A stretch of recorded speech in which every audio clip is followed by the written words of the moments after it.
Dr. Alan Maryon-Davis, who is an honorary professor of public health over at King's College. He joins me now live from Salisbury in the UK. Doctor, good to have you on the show. At the beginning of the pandemic, what we saw in countries like Italy and Spain, these were the initial epicenters in Europe, was that their healthcare systems were collapsing. They were on the brink of collapse.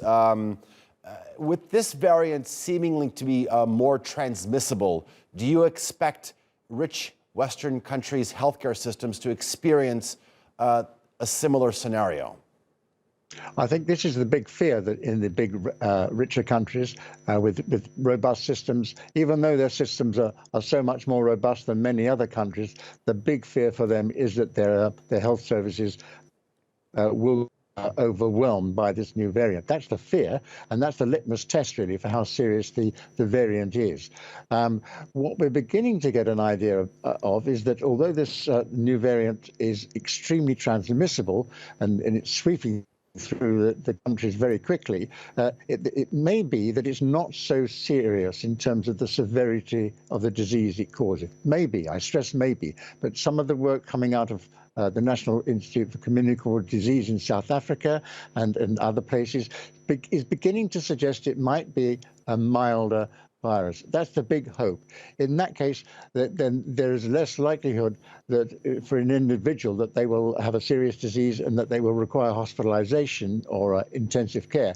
But because of the sheer numbers that this new variant is causing in terms of cases, the huge volume of numbers, that's what can overwhelm the health services, even though the variant may not be so severe. So that's the big worry.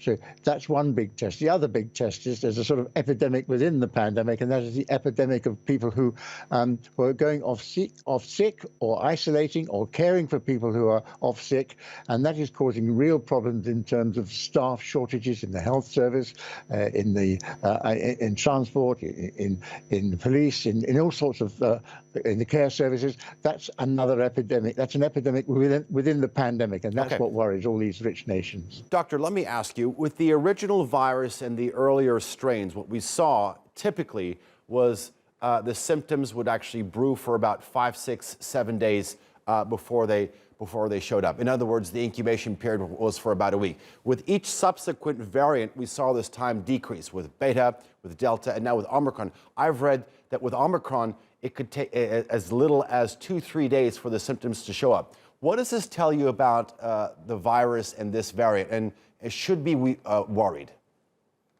Well, yes, but it's always a worry when the virus becomes infectious very early on. You know, within a short time of picking up the virus, it invades the nasal cavities in particular, and then you start shedding the virus. You become infectious yourself, and you start passing the virus on. And the shorter that time period is, the harder it is to keep a track of what's going on.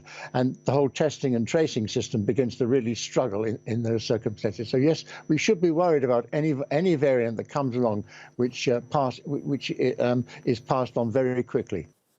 All right, Dr. Alan Maryon-Davis, thank you very much for joining us here on the NewsHour. I do appreciate your time and your analysis.